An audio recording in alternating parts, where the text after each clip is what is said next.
अस्सलाम वालेकुम रहमतुल्लाह। पाकिस्तानी हुकूमत ने नॉन फाइलर्स के लिए मुश्किलात बहुत ज़्यादा बढ़ा दी हैं और अब दिन ब दिन इनमें इजाफा ही होता रहेगा।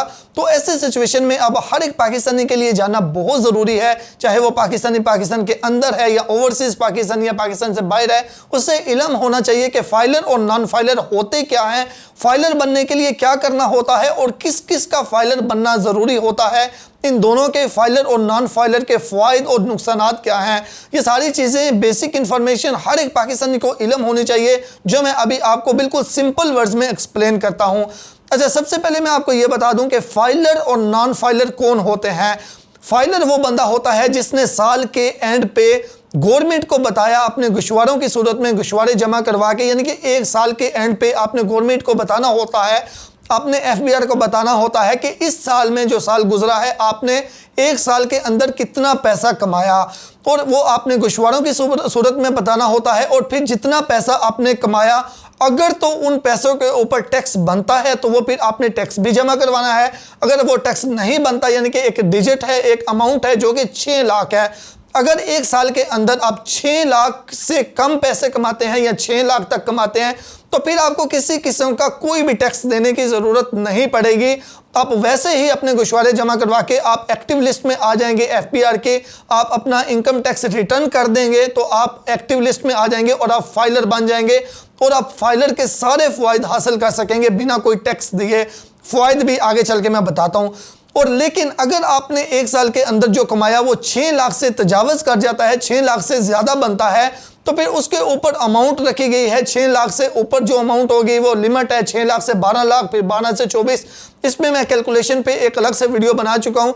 तो फिर वो जितने भी आपने 6 लाख से ऊपर कमाए होंगे उन सब से जितना टैक्स बनता होगा वो आपको टैक्स भी पे करना पड़ेगा और फिर आपको वो एक्टिव लिस्ट में आ पाएंगे और आप फाइलर बन जाएंगे। यानी कि सिंपल ये कि हर साल आपने गवर्नमेंट को बताना है कि कितना पैसा इस साल में आपने कमाया और उस हिसाब से फिर अगर टैक्स बनता है तो वो देना है, नहीं बनता तो फिर वो वैसे ही छूट है।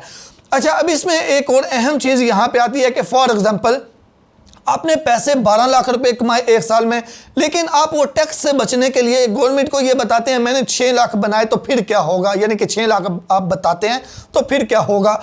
फिर ये होगा कि फॉर एग्जांपल अब आपने 6 लाख के हिसाब से इनकम टैक्स जो है वो रिटर्न किया हुआ है, आपने गुशवारे जमा करवाए हुए हैं, अब आपकी प्रॉपर्टी बनती है, आप चीज़ें लेते हैं, तो फिर सवाल ये पैदा होगा कि आप तो 6 लाख सालाना कमाते हैं, तो ये जो है वो 20 लाख की ये चीज़ें कहाँ से आ गई।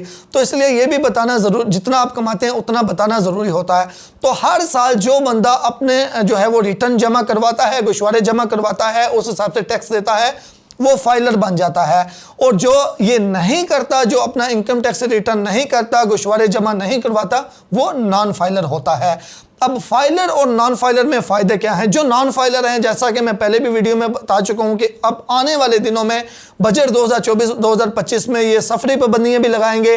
नॉन फाइलर की सिमें ऑलरेडी बंद होना शुरू हो चुकी हैं। ये पहले से चलता आ रहा है कि नॉन फाइलर्स के ऊपर जो बैंकिंग ट्रांजैक्शन होती हैं, हम पैसे वगैरह निकलवाते हैं एटीएम से या चेक से, तो जो नॉन फाइलर होते हैं उनके ऊपर 0.6% विद होल्डिंग टैक्स लगता था, जो 1 लाख के ऊपर 600 रुपया बनता है, और अब वो जो है वो नॉन फाइलर के ऊपर 0.9% हो जाएगा, यानी कि 1 लाख के ऊपर 900 रुपया जो है वो विद होल्डिंग टैक्स भी बैंकिंग ट्रांजैक्शन के ऊपर भी लगेगा। मोबाइल सिमें वगैरह जो हैं उन पे जो आप बैलेंस रिचार्ज करते हैं वो 75% टैक्स होगा नॉन फाइलर्स के लिए, यानी कि आप 100 का करवाएंगे तो 75 टैक्स में चला जाएगा।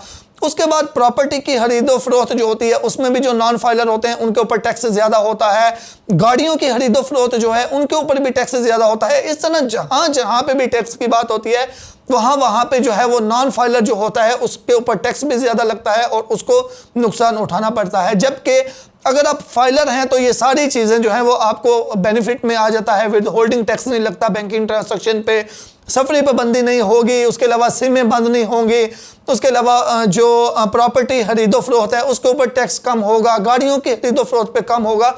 इस तरह बहुत से फ़ायदे हैं फाइलर के, लेकिन उसके लिए ज़रूरी है कि आपने हर साल जो है वो गुशवारे जमा करवा के। अच्छा, इसके लिए एक और भी चीज़ है, नहायत अहम चीज़ ओवरसीज़ पाकिस्तानियों के लिए।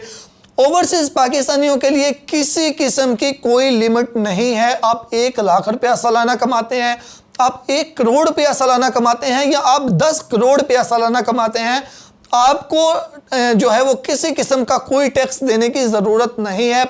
वो पैसे जो पाकिस्तान के अंदर से कमाए जाते हैं उसके ऊपर टैक्स होगा। जो पाकिस्तान के बाहर ओवरसीज पाकिस्तानी है वो बिना कोई टैक्स दिए 1 रुपया भी बस अपना ओवरसीज पाकिस्तान वाला रिटर्न फाइल करके तो वो एक्टिव लिस्ट में आ जाते हैं।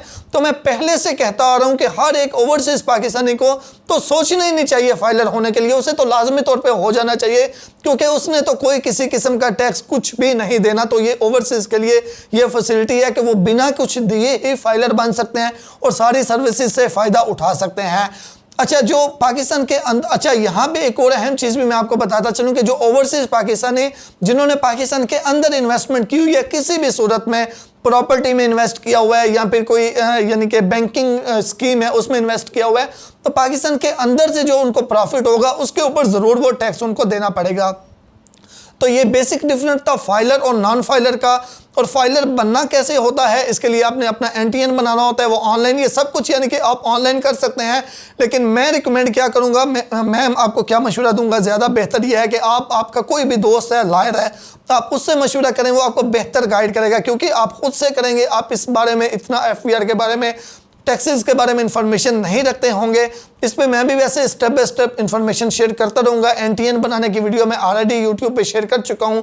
आप यूट्यूब में सिंपल लिखें एनटीएन रजिस्ट्रेशन बाय हेला एमटीएन बुक्स, वीडियो आ जाएगी। तो सिंपल ये है कि अगर आप किसी लॉयर की हेल्प ले लेंगे वो आपके लिए ज़्यादा ईजी रहेगा। लेकिन आप खुद भी एफबीआर की वेबसाइट पर जाके अपना अकाउंट बना के खुद से भी सब कुछ कर सकते हैं। और इसमें एक और चीज़ कि इसकी क्या कोई महाना या सालाना फीस है, तो इसकी कोई भी किसी किस्म की महाना या सालाना फीस नहीं है। इसमें वही जो आपने इनकम टैक्स रिटर्न करना है उसके ऊपर आपके इनकम पे अगर कोई टैक्स बनता है तो बस वही है, उसके अलावा और कोई भी नहीं है।